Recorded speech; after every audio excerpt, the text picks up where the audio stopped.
Route care foundation के द्वारा प्रतिभा सम्मान समारोह के आयोजन महाराजगंज के गोरख सिंह महाविद्यालय में करावल गईल, जौना में जिला भर के बड़ बड़ पदाधिकारी पहुंच के प्रतिभागियन के सम्मानित कइले और हजारों लोग एमे शामिल भइल। BA, BCom, BSc, MA, MCom करें विश्व की सबसे बड़ी यूनिवर्सिटी इग्नू से। सॉल्व असाइनमेंट्स और गाइड बुक्स प्राप्त करें। संपर्क करें Mahakal computers, DAV PG college के पास, पंच मंदिरा मोड़ से दाहिने, सिवान। हमें रोहित रवा देखा मैच बॉक्स। अभी मैच बॉक्स की टीम गोरख सिंह महाविद्यालय महाराज में मौजूद बिया, जहाँ रूट केयर फाउंडेशन के द्वारा स्कॉलरशिप प्रोग्राम चल रहा बाटे।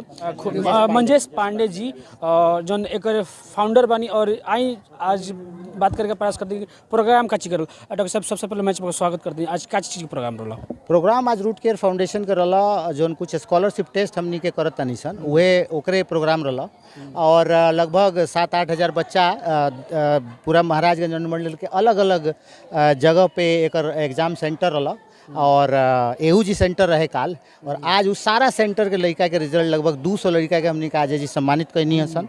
और बाकी तो लोग सब देखबे करनी है। एगो पूरा जिला में एगो DM साहब के छोड़ के लगभग पूरा जिला के अधिकारी लोग रहा। अच्छा, इसमें पूरा कितना लड़का पार्टिसिपेट कर ले रहा? लगभग 6-6.5 हज़ार बच्चा। कितना दिन तक चल रही पूरा?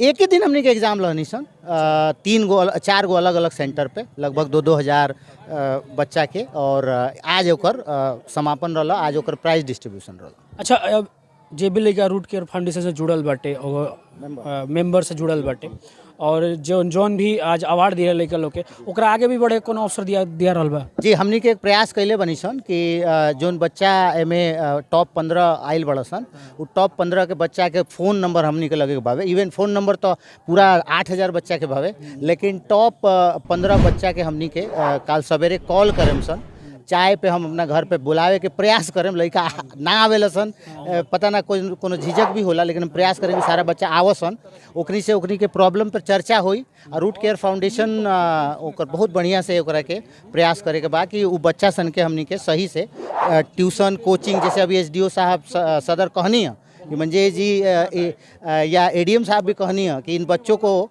जो आप बाहर लेके आए हैं उनको आगे ग्रूम कराने की जिम्मेदारी आपकी है। बहुत बड़ी जिम्मेदारी ADM सिवान दे के गए हैं और हम लोग प्रयास करेंगे कि उन बच्चों को कोई ट्यूशन कोचिंग या फ़ोन पे हम लोग कोई ऑनलाइन जो उनको कुछ करने का प्रयास करें, उनको मोटिवेट करने का प्रयास करें। हम ये रूट केयर फाउंडेशन के मतलब 2 से 3 साल में देखा बहुत ज़्यादा ग्रोथ होकर, मतलब एक पहले इतना ग्रोथ ना रहा, अब तो देखा जाता कि पूरा देश लेवल तक फैलते जाता है। मन में कब जागल कि रूट केयर फाउंडेशन का विस्तार कर लिया? पूरा विस्तार के ऐसे जागल कि गांव में हम कार्यक्रम करत रहनी तो गांव के लोग ओकरा के बड़ा ही नेगेटिव तरीके से देखे। वो कहे कि इनका मुखिया के चुनाव लड़े के बेटे, तो हमरा लागल कि वो काम करोगे पूरा देश में कल जाओ ताकि लोग कहे कि इनका प्रधानमंत्री बने के बेटे। जी, तो ये तो एगो मजाक के बात भइल, एगो कटाच कैनी है हम समाज पर, लेकिन एगो बात सच पवे, विस्तार बहुत जरूरी बटे। लड़का खाली पोखरे के लड़का नहीं खसन, लड़का सिहौतो के लड़के हुआ सन, लड़का सिउदा के लड़के हुआ सन, लड़का दरौंदा के लड़के हुआ सन। तो हमनी पे इस पूरा मिट्टी के कर्ज के चुकावे के प्रयास बा, एकरा पीछे कुछ मोटिव नहीं है। जी। अच्छा, बिहार के शिक्षा व्यवस्था अगर देखा जाए तो वो लेवल तक अभी तक नहीं पहुँचल। रवा जैसे समाज सेवी आवता है, डॉक्टर साहब, बहुत सारे डॉक्टर्स लोग भी आवता है। बिहार के शिक्षा व्यवस्था कितना सुदृढ़ करे के चाहिए? देखिए, हम कबो सरकार पे कोनो आरोप ना लगावे नहीं। सबसे बड़ा बात भाई कि सरकार से हम ऐसे आरोप ना लगावे नहीं कि हम CCS रूल्स पर बंधल बनी, पहला बात। लेकिन चलिए, अगर CCS रूल पर नहीं पे बंधल, देखिए हम ऐसा माने नहीं कि मान ली कि हम सरकार से कहते नहीं कि कोनो बड़ा काम, हमरा ऐसा सोचता नहीं कि का हमरा नीचे जे बा का हम ओकरा के कुछ करे, ओकरा के ऊपर उठाए के प्रयास करता नहीं का। मैंने हमरा के तो सरकार उठाई, समझ गए नहीं बात। हम केकरा के उठाएम, तो सबसे पहले हमने के ये सोचे के चाहिए कि हम केकरा उठाएम।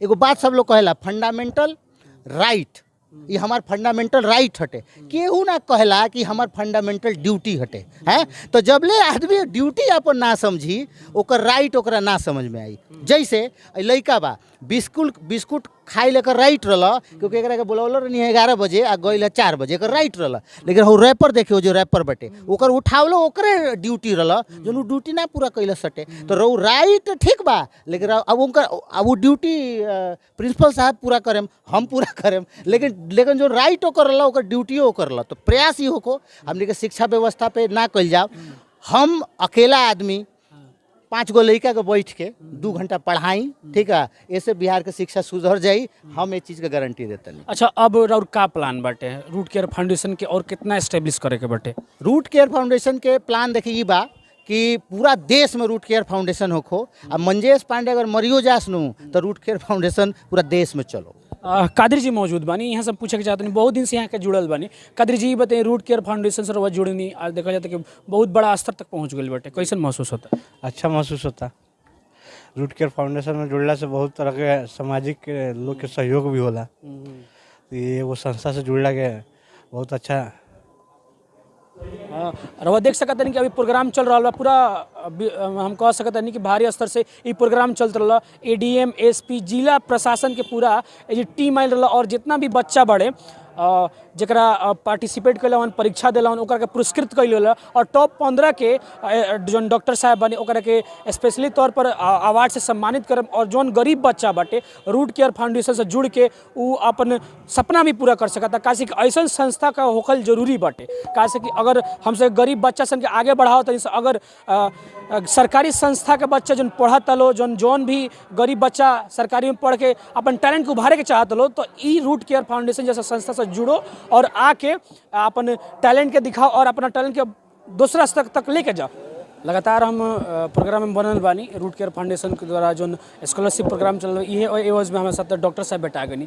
सबसे पहले तुम स्वागत करेंगे चाहें, ये कार्यक्रम में कैसा लगा था? अरे बहुत अच्छा लागत है, तो हमने कार्यक्रम हम खुद मेंबर बानी एक। अच्छा, ये बताइए कि रूट केयर फाउंडेशन बहुत अच्छा काम करता है गांव स्तर पर, जो शिक्षा के व्यवस्था बा काफ़ी ज़्यादा बढ़िया उठा रहा बा, ऐसा संस्था के बारे में क्या कह चाहते हैं? बहुत ही अच्छा काम मंजेश पांडे और पूरा वहाँ के टीम जो रूट केयर फाउंडेशन के 4-5 हज़ार लोग बा, वो सब लोग मिल के करता है। एक खातिर बहुत सारा साधुवाद, और ऐसा सभी आदमी के करे के चाहिए ताकि अपना समाज के, अपना गांव के, अपना जगह के, और उससे भी बड़ा कि मानवता खातिर कुछ अपन योगदान होके के चाहिए सब लोग के।